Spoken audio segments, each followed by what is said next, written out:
Uma vez, quando o Darcy Ribeiro era secretário de Cultura do Brizola, no Rio de Janeiro, e também vice-governador dele, eu acho, eu acompanhei uns outros parentes, uns Guarani lá da Serra do Mar, numa visita para o Darcy Ribeiro, porque os índios estavam sendo expulsos da Serra do Mar pelo pessoal que estava incorporando aquelas terras ali.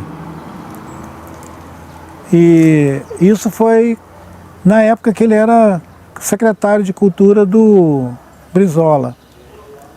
Estava chovendo pra caramba aquele dia, e nós chegamos todo mundo molhado, de chinelo, na porta da secretaria, e o segurança estranhou aqueles mendigos chegando ali para conversar com o professor Darcy Ribeiro. Ele foi lá dentro e falou, tem uns caras sujos, molhados lá fora, querendo conversar com o professor Darcy Ribeiro. Uma das secretárias dele foi lá fora, olhou e falou, são os índios.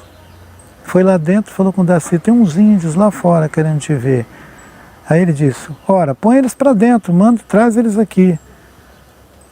Aí nós entramos e o Darcy perguntou, ué, de onde vocês são? Aí eu falei com ele, nós somos fantasmas. A gente não estava extinto? Quem morreu não anda. Nós estamos aqui, viemos te ver. Aí ele, e como é que vão, de onde é, e os velhos de vocês? Aí começou a lembrar dos velhos, dos nossos avós, dos nossos tios, do pessoal mais velho, que esses sim já tinham morrido. Aí ele falou, e tal, como é que tá? Nós apresentamos o caso da Serra do Mar para eles e depois ele encaminhou aquilo. Mas foi uma surpresa para ele que a gente tivesse vivo. Porque ele tinha escrito um livro, Os Índios e a Civilização, e tem umas pranchas lá naquele livro que indica os povos que já foram extintos. E nós éramos um dos que tinha sido extinto. Então não se trata de resgatar nada. Se trata de continuar vivo.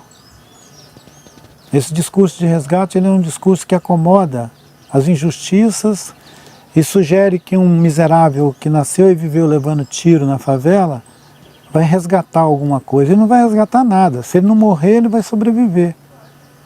Eu acho que a correção também da linguagem ajuda a gente a entender um pouco mais dessa história podre que a gente está vivendo hoje. Uma história de desconhecimento sobre nós mesmos. Agora dizem que o movimento indígena está na vanguarda da luta social no Brasil. Que fenômeno é esse, se há 40 anos atrás a gente estava extinto? Quem tinha que explicar isso são os sociólogos, os antropólogos, não nós, né? Como é que nós vamos explicar o que nós recuperamos ou resgatamos? E desde que eu conheço o Davi, ele faz a mesma coisa, cara. Ele enfrenta os garimpeiros, as madeireiras e os bandidos em geral. Eu não sei o que ele está resgatando. Dizer que ele está resgatando, retomando a cultura, é brincadeira, né? Inclusive porque a cultura é uma coisa dinâmica, você não retoma a cultura. Não tem jeito de você largar a cultura feita uma cadeira num lugar, andar, voltar e pegar a cadeira de novo da cultura. Cultura é viva. Você não vê esses slogans por aí, cultura viva? Se a cultura é viva, como é que você vai resgatar ela? Assim como a gente não se resgata, a gente vive, sobrevive, a cultura também ela é criada. Toda hora a gente cria cultura. Agora nós estamos aqui criando cultura. Eu fiz um livrinho chamado Ideias para Adiar o Fim do Mundo. Não tem citação de ninguém. Aquilo lá é memória e ideias. Ele vai ser traduzido para o inglês e o francês daqui para o ano que vem. E aqui no Brasil ele continua na lista de mais vendido desde que ele foi lançado na Flip em julho. Isso não é eu não estou fazendo uma declaração assim, como é que chama? Uma arrogância. Não é uma arrogância. É só para mostrar a distinção entre um cara que quer ficar citando bibliografia e alguém que toma a decisão de observar o mundo e a história de maneira crítica, que tem a ver com aquilo que a gente falou de memória. A memória é isso, a memória te autoriza, entendeu? A narrar uma história sobre o mundo que você vive. A memória te autoriza a criar uma narrativa sobre o mundo. Se você não tem memória, você vai ficar citando bibliografia. Antes de ganhar um Alzheimer. Eu sinto que nesse sentido vale a pena pensar em produção. É uma produção de memória, né?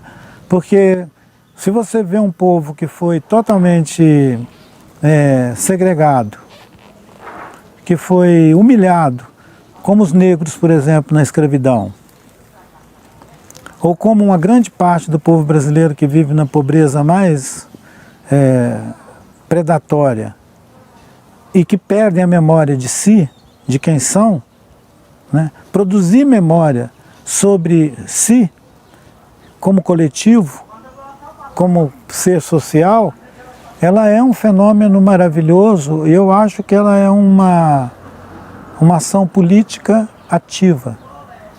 Que é quando você escolhe se você vai ser um crente de uma sinagoga evangélica dando dinheiro para os pastores, ou se você vai ser um cidadão crítico, querendo construir uma realidade para o seu povo, para o seu país, onde você vive.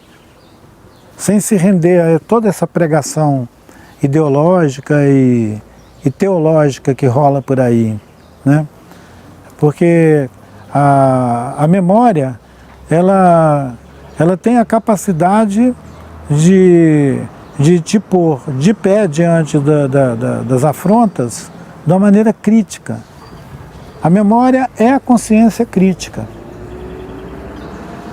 A renúncia a essa consciência crítica é você ficar num lugar assim, tipo patrimônio cultural. Você vira patrimônio cultural. A diferença entre memória crítica e alienação é essa produção de patrimônio cultural. Está cheio de programa aí voltado para o patrimônio cultural. Na verdade, eles estão pensando em mercadoria, em produtos, em materialidade. E não estão pensando em memória. Porque a memória, você não consegue capturar a memória, botar ela num arquivo, botar ela num museu. O patrimônio cultural você põe em museu. A memória não. A memória, eu acho que ela escapa, inclusive, a nossa própria observação. Nós nos surpreendemos quando a gente consegue alcançar um sentido de memória ativa, crítica, nós nos surpreendemos com a nossa capacidade de ação, de reação. E a ausência dessa memória, ela deixa a gente refém de qualquer discurso manipulador. Ao invés de você ouvir uma mensagem e analisar ela criticamente, você adere à mensagem automaticamente, com sentido afetivo, emocional e tal. Você põe uma música de fundo bem boba e umas imagens bem assim, carente, e aí você já leva uma enxurrada de otário atrás. É assim que fazem manipulação de memória também, né? É terrível.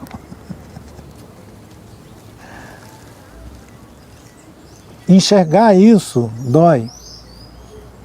Te faz ficar muito crítico e encurta muito a paciência.